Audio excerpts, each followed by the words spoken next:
As cliched as it may sound, love is love after all. It doesn't care about gender, race or religion, and the world is slowly coming to terms with it. The US has finally passed a bipartisan bill that protects same-sex and interracial marriage.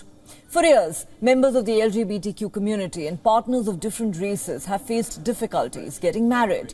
But the new Respect for Marriage Act prohibits such discrimination and denials in the United States.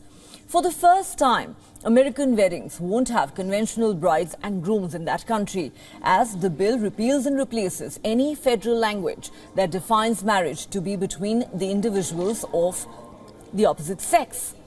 Surprisingly, 12 Republicans joined 49 Democrats to pass the Respect for Marriage Act, but Republicans, being Republicans, have also raised fears regarding the progressive bill. According to them, it would curtail religious freedom in the US. They have proposed additional amendments to the bill. This bipartisan victory comes in the final weeks of the Democratic-controlled Congress.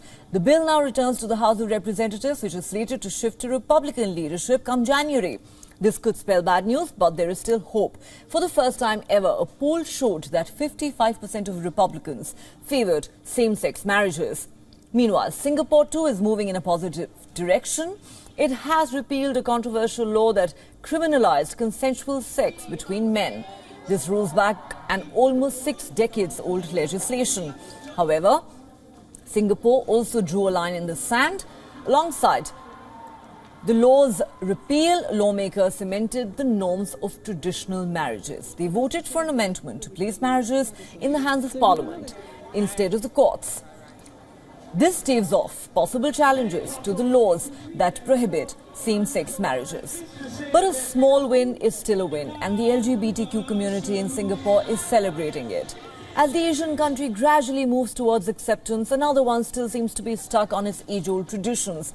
We are talking about Japan, where the court recently upheld the ban on same-sex marriages, saying it was unconstitutional.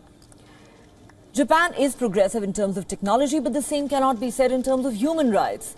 It's the only G7 nation that does not allow same-sex marriage. Although the court ruling defended the ban, it also pointed out the lack of legal protection for same-sex families. Now, activists are seeing this as a silver lining. They believe this acknowledgement is a step towards accepting same-sex unions at some point in the foreseeable future.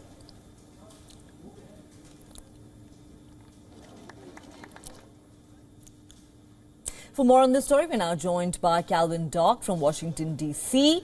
Calvin Dock is a global affairs commentator and analyst. Thanks so much for joining us here on WION.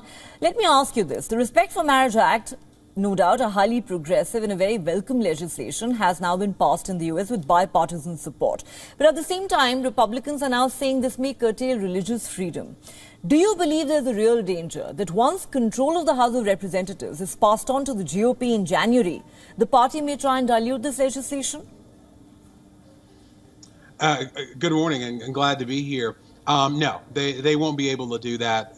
Even if the Republicans try to do something to weaken it in the House of Representatives, it would never pass the Senate, and it wouldn't get Joe Biden's signature. So I'm not worried about that. But I just wanted to step back just a moment and, just kind of, if we think about how we got here, this vote in the Senate yesterday is because of the abortion ruling in the Supreme Court. And the reason for that is it's been since, 2015, legal everywhere in this country for LGBT couples to marry.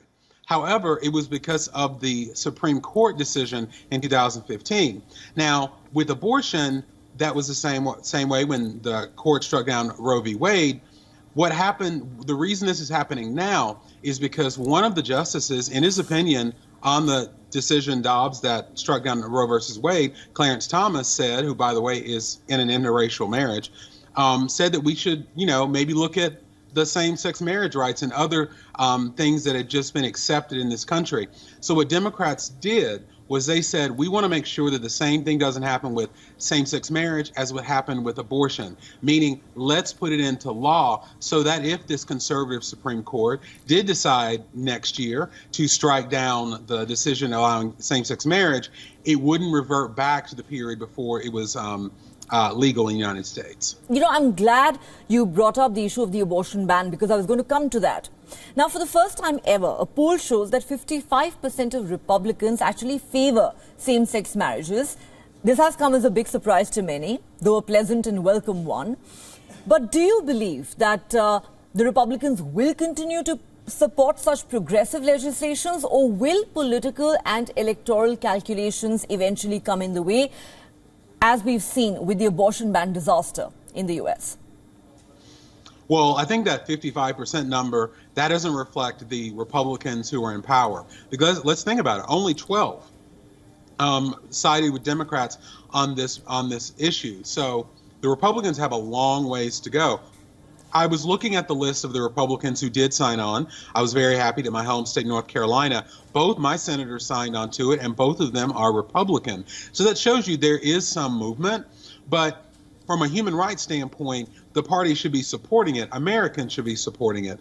But from a political standpoint, it's also a stupid move, because how are you going to be viable in the future as a party if you are alienating LGBT voters and young people who overwhelmingly support LGBT rights and protections? So politically and morally, it was a horrible decision by the Republicans.